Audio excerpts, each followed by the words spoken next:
আচ্ছা, একটা কথা বলি। বলো। আমার যদি বিয়ে হয়ে যায় তাহলে তুমি কি করবা? ভুলে যাব।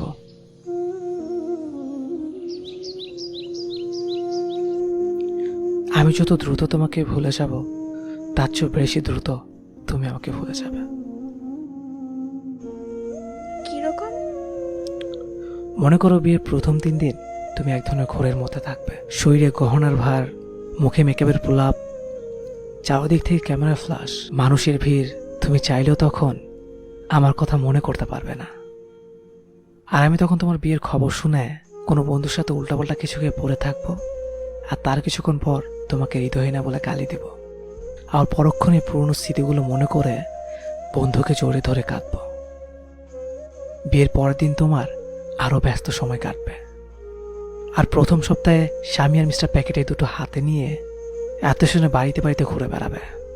আমার কথা তোমার হঠাৎ হঠাৎ মনে হবে। এই যেমন ধরো স্বামীর হাত ধরার সময়, একসাথে গাড়িতে চড়ার সময়। আর আমি তখন ছন্ন ছাড়া হয়ে ঘুরে বেড়াবো। আর বন্ধুর সাথে বলবো, বুঝলি ভাই, জীবনে প্রেম ভালোবাসে বলে কিছুই নেই, সব মিথ্যে। পরের 1 মাসে তুমি হানিমুনে যাবে, নতুন গাড়ি পাবে, শপিং, ম্যাচিং, শত প্ল্যান, আর স্বামীর সাথে হালকা মিষ্টি ঝগড়া। তখন তুমি বিরাট সুখে। হয়তো আমার কথা মনে হলে ভাববে আমার সাথে বিয়ে না হয়ে বোধহয় ভালোই হয়েছে। আমি ততদিনে বাবা মা, বন্ধু বান্ধব, বাড়ির বড়দের কথা শুনে মোটামুটি সোজা হয়ে গেছে। ঠিক করেছি, কিছু একটা করতে হবে। তোমার থেকে সুন্দরী একটা মেয়েকে বিয়ে করে তোমাকে দেখিয়ে দিতে হবে। সবাইকে বলবো তোমাকে ভুলে গেছি। তখনও মাঝরাতে তোমার SMS গুলো বের করে পড়বা, দীর্ঘ একটা শ্বাস ছাড়ব। 2 বছর পর তুমি আর কারো প্রেমিকা কিংবা বউ নেই, মা হয়ে গিয়েছ। পুরাতন প্রেমিকের স্মৃতি, স্বামীর আহ্লাদ, ভালোবাসা, এসবের চেয়েও বাচ্চার ডাইপার, হামের টিকা নিয়ে বেশি চিহ্নিত থাকবে। অর্থাৎ তখন তোমার জীবন থেকে মোটামুটি পার্মানেন্টলি ডিলিট হয়ে যাব। এদিকে ততদিনে আমিও একটা কাজ পেয়ে গেছি, বিয়ের কথা চলছে, মেয়েও পছন্দ হয়েছে। আমি এখন ভীষণ ব্যস্ত। এবার সত্যি আমি তোমাকে ভুলে গিয়েছি।